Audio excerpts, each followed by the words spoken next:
Hello and welcome to a very dark car chat. It is actually not that late in the evening. What time is it even? It's like 10 to 5 on the Friday 9th of January. I am once again at the local gym. So I do have a topic today. You've probably seen it from the title. We'll get to that in a moment. But I thought I'd talk through a little bit of what's going on in the personal life. People seem to like this aspect of this. So I'm training a little bit more at the local gym here.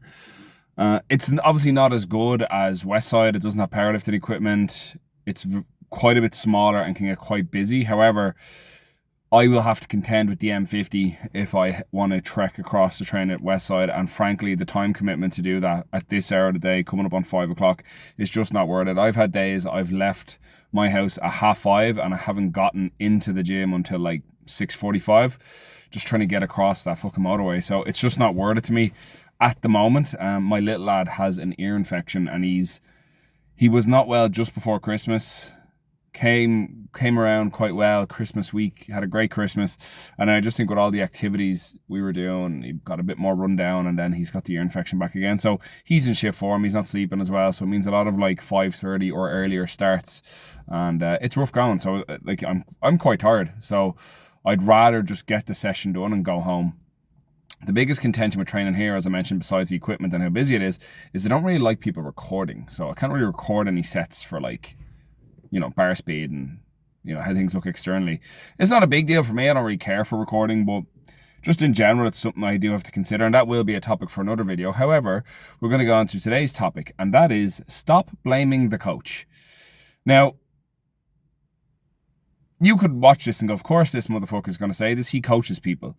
And that's true, obviously. I've probably got a little bit of a biased take on this because it is my job. However, I want to approach this from a more removed perspective and talk about who has the final say and who has autonomy over a lot of the decisions that are made that could positively or negatively impact your performances on the platform. And of course, in this particular scenario, I'm talking about the sport of powerlifting, which could obviously apply this to several other sports. And I do think there's other sports where it's less in the control of the athletes. Like if we talk about like field sports or court sports or team sports, like things like basketball and football, the coaches are obviously making a lot of the calls and a lot of the plays. Whereas in powerlifting, the lifter is obviously the one who's going to the gym, and in many cases, the coach is just somebody they check in with once a week, maybe text a couple of times per week. But generally, they're controlling the flow of the program and maybe giving things like suggested loads or giving them technical feedback. But it's obviously the final decision falls to the lifter to make those choices. So the reason I make this video is I see this ever-present stigma around any time there is a lifter who is underperforming. So, or like they're having a stem or a what's the word? A string of bad meets. It's, what's the coach doing? Why isn't the coach stepping in? Does the coach know what they're doing? And the thing is, the more I witness this, and in practicality, in a few cases I've experienced it, the person that is competing 9 times out of 10 is the reason that things are going wrong. Now, that could be through many factors. It could be through omission, lies, not listening, being uncoachable is probably the most prominent one. But the other big one is just not factoring in all the controllable elements that they have that are going to impact how they perform. So what I mean by this is your coach writes let's say you've got a very, very good coach. They write your program. Your program is based around everything that you can do and want to do and should be doing, right? And that's adjusted whether it's week to week or block to block or whatever way you guys do it to get you your best results. And you see a general trend improvement in training, but for some reason it just doesn't come together on the platform. Or like that, you are spinning your wheels in training and aren't really making any progress. 9 times out of 10, this is going to be something external to the programming. It's usually that the person has very poor understanding or habits based around the recovery. Like I've got lifters that sleep 5, maybe 5.5 hours a night, and that to them is just normal.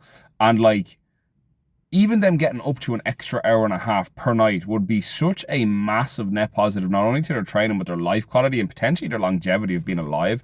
I cannot put it into words. But because it's just become the norm to them, it's something that they're probably like aware they should be fixing or addressing, but they're just kind of not. Or at least it's kind of one of those nagging things in the back of their mind that they know they should get around to, but because it's what they're used to, they don't really. Whereas like, that would be the first thing I would fix. That would be the first. I wouldn't look at any programming. I wouldn't look at any nutrition or protein intake or any of this bullshit or timing of sessions or whatever.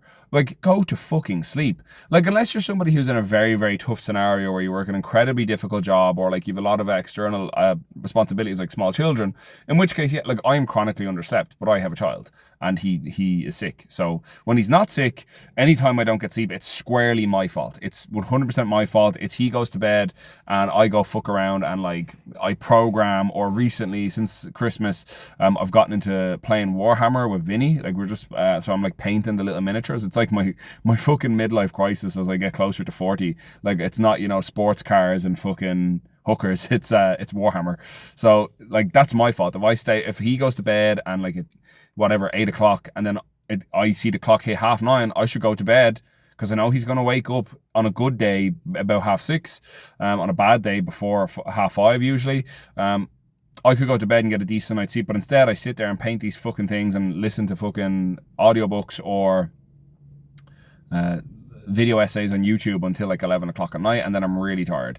And that's my bad. But like the rest of the time, if like, and don't get me wrong, that is not always the way I do things.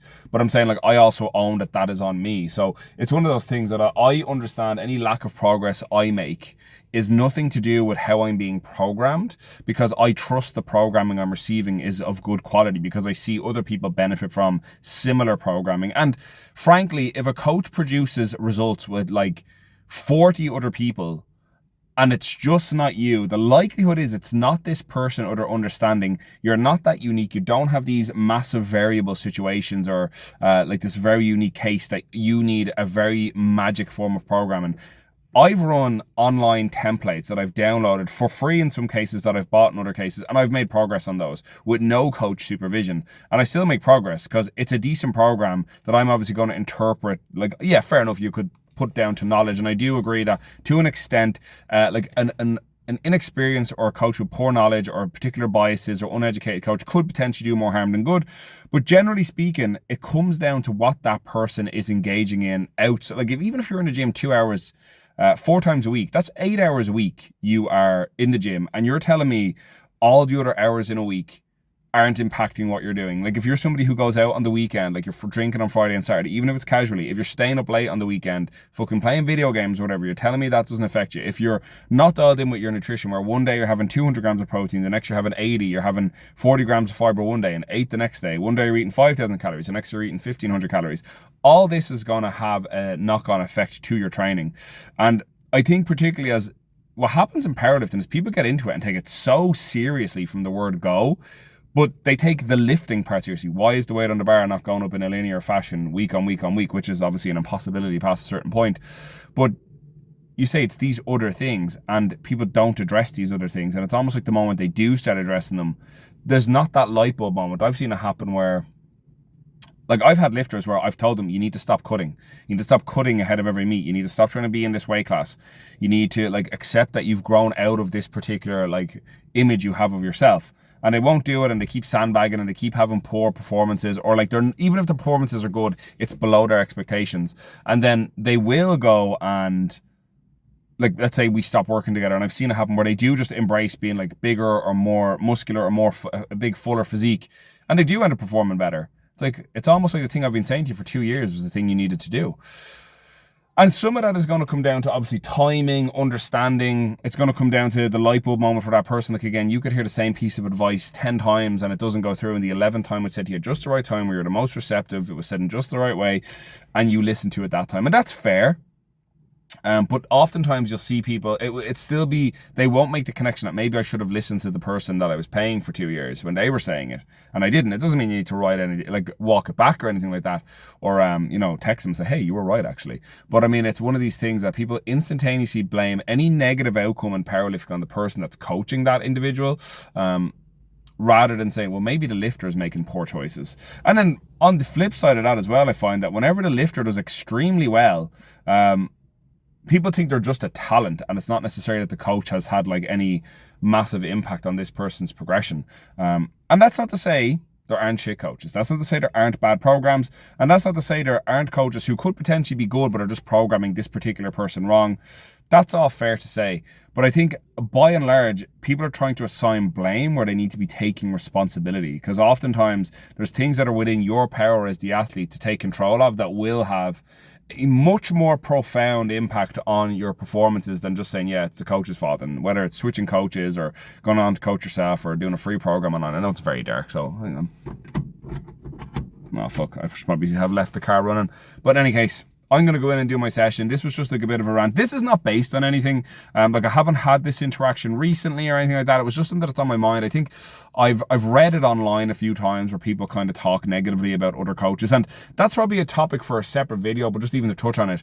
It seems to be most other coaches' marketing is based off of shitting on other coaches. Oh, here's 5 red flags in your coach. Or if your coach does this, drop them now. And then obviously why they're obviously the best coach ever. And they do all these things and analyze all this data and all this other bullshit. Like, so I think that's kind of a negative way to, it's negging people into trying to change coach or dump their coach so they can pick them up. I think it's a poor business strategy, and it kind of is just a race to the bottom. Particularly in Ireland, I think we have a lot of really, really good coaches, and I think we produce excellent results, particularly given how young the sport is here still, at least in its current form with the IPF or the Irish PF, whatever. Anyway, I am going to go. Several people have walked towards this gym and this community centre like I'm a mad thing, sitting here talking to myself. So I'm going to leave. Have a good one. Sorry if this video is too dark, but you'll probably just listen to it anyway. Talk to you later.